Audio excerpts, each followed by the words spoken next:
Ah bah écoutez, oui, ça risque de la changer, mais au sens où ça va encore, elles vont encore connaître plus d'inégalités si cette réforme s'applique. Puisque, comme vous le savez sans doute, dès aujourd'hui, il y a une profonde inégalité sur la situation des femmes en matière de retraite, puisque en gros, il y a 40% d'écart en moyenne entre la retraite versée aux femmes et celle versée aux hommes.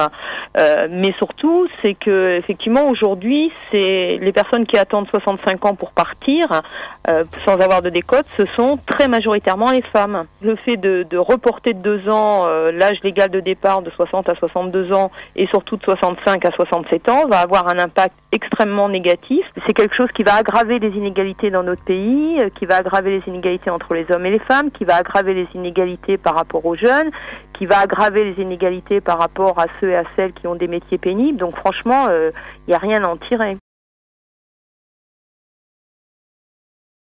Bah écoutez, tout va que la société ne considérera pas que, je veux dire, les femmes comme les hommes ont les mêmes responsabilités dans la société et qu'il n'y a pas d'un côté les femmes qui seraient en charge de la sphère familiale, de la sphère privée et de l'autre côté les hommes qui seraient en charge de la sphère économique, on n'avancera pas. Mais je crois que les femmes ont compris ça. Les femmes dans notre pays travaillent depuis longtemps. Elles ont des niveaux d'études qui sont maintenant parfois supérieurs au niveau d'études des garçons et pourtant le scandale des inégalités demeure.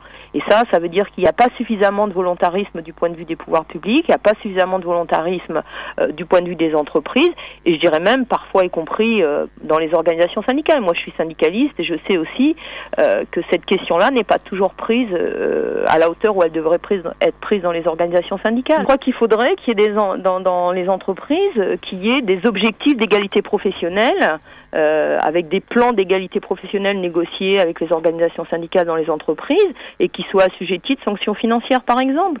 On voit par exemple sur la question du temps partiel. Bon, je veux dire, il y a des entreprises et des secteurs d'activité qui utilisent de façon absolument scandaleuse le temps partiel. Eh bien, par exemple, il faudrait pénaliser financièrement les entreprises qui surutilisent le temps partiel. Il faudrait que dans les entreprises, toutes les personnes qui sont à temps partiel et qui sont en général des femmes puissent accéder à un temps plein si elles le souhaitent. Je pense qu'il faudrait aussi travailler sur la question de plan de rattrapage des salaires entre les hommes et les femmes au titre de réparation des inégalités. C'est tout à fait possible. Il y a quelques exemples d'entreprises qui l'ont fait et ça marche, c'est possible, mais ça veut dire qu'il faut effectivement des mesures contraignantes. On voit bien qu'aujourd'hui, sans mesures contraignantes, il se passe rien ou quasiment rien. Il faut aussi évidemment travailler sur la question des équipements collectifs pour accueillir les enfants en bas âge. On sait aujourd'hui maintenant qu'à partir du 3e enfant, eh bien, beaucoup de femmes et surtout les moins qualifiées, donc les moins payées, se retirent du marché du travail et ont beaucoup de mal à y revenir après. Et pourquoi elles se retirent du marché du travail? Très souvent parce qu'il n'y a pas d'équipement collectif, il n'y a pas d'accès à des crèches ou à des crèches collectives, et donc où ça coûte très cher. Donc elles se retirent du marché du travail et moins elles sont qualifiées, moins elles reviennent sur le marché du travail. Bah écoutez, moi je crois pas du tout que les femmes sont résignées parce que je pense qu'aujourd'hui les femmes ne comprennent pas pourquoi ces inégalités demeurent. Je veux dire que je sais pas, il y a 1 ou 2 générations, nos mères, nos grands-mères, on leur inculqué que leur place dans la société, c'était à la cuisine, c'était pour s'occuper des enfants. Bon, ça, même si certains tentent toujours de nous mettre ça dans la tête, ça ne marche plus. Donc les jeunes filles font des études, elles veulent réussir, elles veulent prendre leur place sur le marché du travail. Il n'y a aucune raison qu'elles ne soient pas considérées à part égale. Donc je crois que les femmes ne sont pas du tout résignées aujourd'hui. Vous en voyez beaucoup dans la rue ? Bah écoutez, moi je pense que notamment sur cette question des retraites, dans les manifestations, il y avait beaucoup de femmes et beaucoup de femmes très en colère. Un congé de maternité, c'est effectivement ce que le gouvernement annonce comme une grande mesure sociale, c'est que ça serait pris en compte dans le calcul du nombre de trimestres pour accéder à sa retraite. Ce qu'il oublie de dire, c'est qu'aujourd'hui, dans le secteur privé, on calcule le niveau des retraites sur les 25 meilleures années.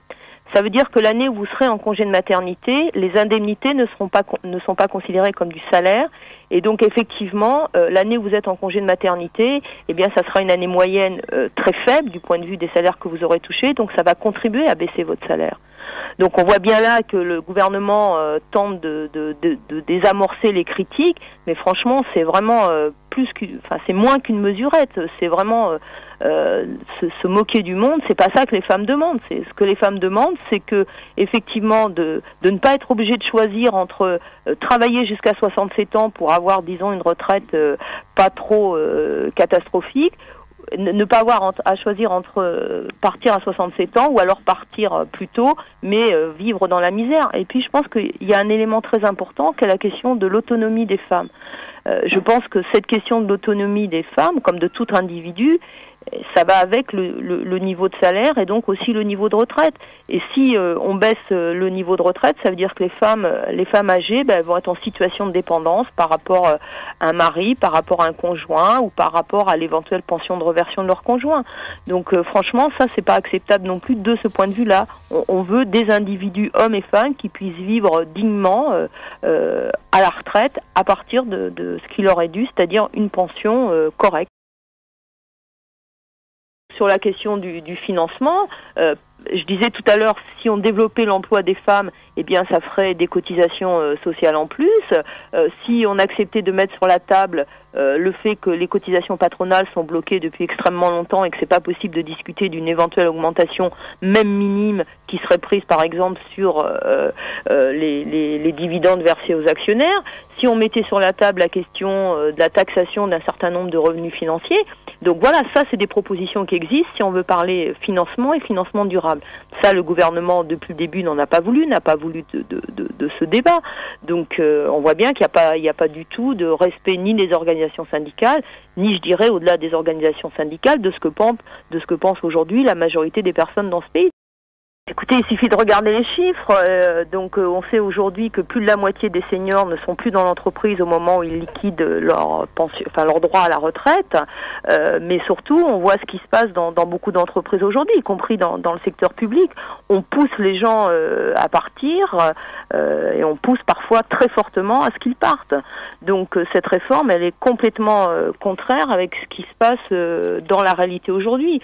Il y a du chômage, donc on va faire en sorte que les gens restent plus longtemps, donc ça veut dire que c'est des emplois en moins.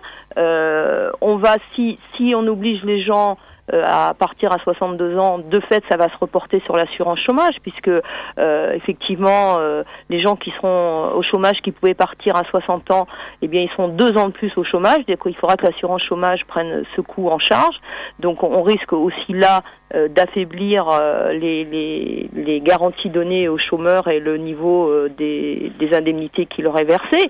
Donc voilà, c'est alors que nous pensons vraiment qu'il y a tout à fait les moyens de rester à 60 ans et à 65 ans, et nous pensons qu'il y a parfaitement les moyens de financer la retraite par répartition, y compris de l'améliorer, je pense notamment aux femmes, si on faisait d'autres choix. Je pense qu'à la question, par exemple, des cotisations patronales, mais aussi à faire contribuer un certain nombre de revenus financiers qui sont totalement exonérés aujourd'hui là-dessus. Mais je pense que sur la question de l'emploi des femmes, par exemple, c'est intéressant de regarder que à aucun moment le gouvernement n'envisage d'améliorer le taux d'emploi des femmes. Si l'ensemble des femmes qui sont aujourd'hui en âge de travailler pouvaient bénéficier d'un emploi et d'un emploi à taux plein, au moins pour celles qui le souhaitent, et elles sont nombreuses, eh bien, ça rapporterait en termes de cotisation sociale pas mal d'argent. Donc, on voit bien que s'il y avait d'autres choix qui étaient faits en matière d'emploi, et en particulier en matière d'emploi des femmes, eh bien, les questions de financement de la retraite par répartition ne se poseraient pas.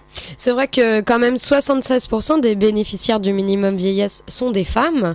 Et alors, c'est la conséquence pour vous justement d'une politique de l'emploi en faveur des femmes qui n'est pas au top. Absolument, c'est moins qu'on puisse dire. Vous savez, depuis la première loi sur l'égalité professionnelle, on doit être à la 4e ou 5e loi. Le problème de ces lois, c'est qu'elles ne sont jamais contraignantes vis-à-vis des employeurs. Donc il n'y a aucune raison que ça change. Aujourd'hui, on sait parfaitement que dans les entreprises, il n'y a pas de politique globalement menée pour une véritable égalité professionnelle à tous les niveaux, et y compris en termes de qualification, en termes de promotion. Donc effectivement, les retraites sont un peu le reflet de ce qui se passe pendant la vie professionnelle. Mais le problème avec cette loi, c'est que non seulement c'est le reflet de ce qui se passe pendant la vie professionnelle, mais c'est que ça va aggraver les choses.